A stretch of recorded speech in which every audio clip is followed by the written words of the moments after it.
Serpent with Feet, Grip album review. Let's chat about it. Hey friends, what's going on? John here from What's Spinning, here tonight to chat about this latest album, the third album of Baltimore singer-songwriter aka Josiah Wise. And Serpent with Feet's been at it for a few years now. He really caught me off guard very early on with that fantastic Blisters EP. I thought this was like really cool. I also found this like at around the height of my, real obsession with artists like Kalila and Moses Sumney, as well as FKA Twigs, and I found myself really excited to see where his debut album would go, the Soil record, and honestly, I did really like this thing. Josiah's vocals and lyrics were often just absolutely stunning, and instrumentation-wise, this thing was all over the place, and Josiah really did continue to just experiment throughout. I just wish that he was gonna, put out something a little bit bigger and bolder in the future. Now, the last time we heard from Josiah in a full album sense, it would be back in 2021. Yes, the Deacon album, which was instantaneously a lot more clean, a lot more modern, maybe a little less experimental, but I do feel like his vocals and his lyrics and his tales and stories that he was spinning in front of us were really compelling. But I do understand if it was a little too clean for you, because this was, in my opinion, a major departure for Josiah. Now, leading up to this album, I was actually pretty excited because I did enjoy the singles. It seemed to me to be just some really quality alternative R&B. Let's chat about this thing. Now, I should start by saying, this is, even if you thought that Deacon was a cleaner album from Josiah, this is so much more modern sounding. Starts off with Damn Gloves featuring Ty Dolla $ign and Yanga Yaya. And you know what? I actually really love the hell out of this thing. I've enjoyed it since it dropped as a single. I love the big, bassy riff, and I love Josiah's vocal performance on this track. It's very up to par for him. It's really hypnotic, it's super instantaneous, and I don't mind just how shiny and new it sounds. And you know what, I will say this, the features all around on this track are great. I mean Ty Dolla $ign pulls off a chorus.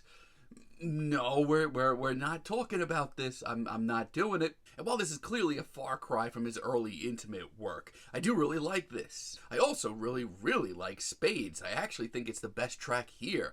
This is just so cool. I love the duality we get here between the strummed riff and the booming beat in the back. Pound for pound, I think it's one of the most unique and different tracks here. Lyrically, it's kept interesting, and Josiah really does, put some interesting sounds to tape. And his vocals during this hook, some of the most intoxicating, genuinely mesmerizing vocal lines I've heard all year.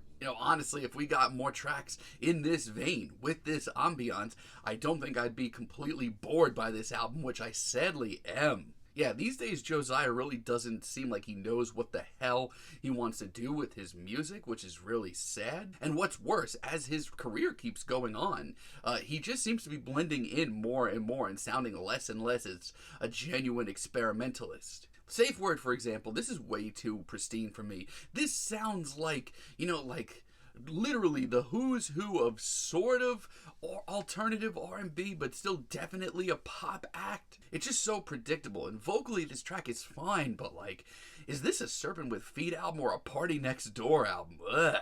Deep End is just not a complete track. Once again, the ambiance here is really cool. I love the nocturnal, very late night vibes to a lot of this. But outside of that, though, nothing really happens. Nothing really progresses here.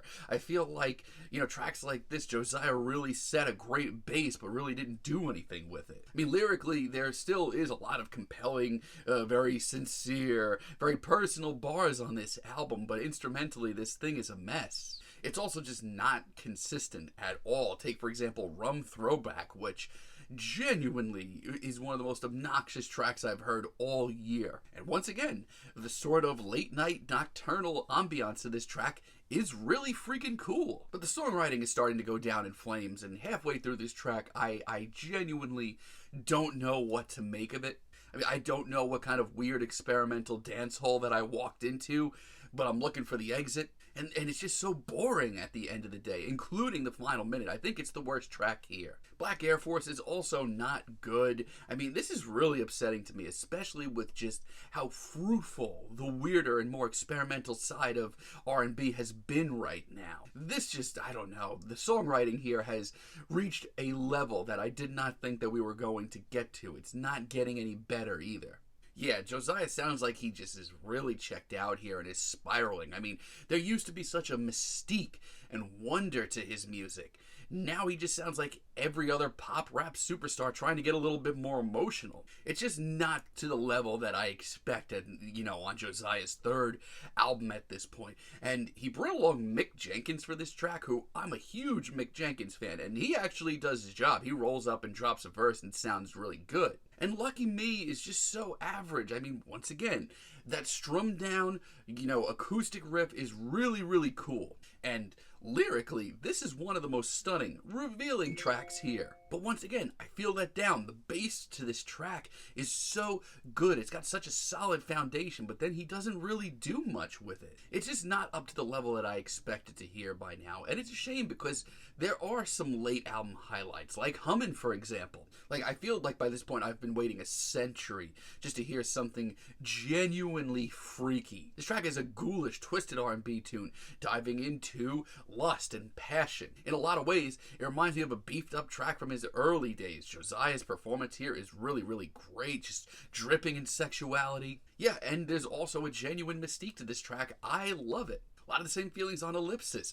I love this tune. I love the old school throwback R&B beat and just how confident Josiah's vocals sound here. I mean, they are huge. But this is what I mean. I don't think a much more polished, modern sound from Josiah is something that we should be running away from, because when he does it justice, he does it really well. He just needs to stay focused, because this track is super emotional and revealing, and Orion Sun's vocal performance on this track is just enough to bring this track together. It's great. And Josiah genuinely may have saved the best for last with 1 to 10. Once again, this is the way to do it. This brings in the sincerity and the mystique of his early EPs and shines it up just a little. And the result is a club anthem for the deepest hours, and that is so cool. That is just a sound that I want to see him work more with. The sounds are here. Josiah just needs to get focused. I don't know why this album is so inconsistent. I mean, the pluses are here. The ambiance is here. This album has a great foundation to it, but I just feel like Josiah is phoning it in a little bit and needs to get focused, because the sounds are here. He just needs to flesh them out a little bit more. But sadly, for now, I'm feeling a light 5 on this album. But let me know what you all think down below. If you like the video, be sure to give us a like, give us a subscribe, and let me know down below what you would like for me to chat about in the future. And until next time, have a great day, friends.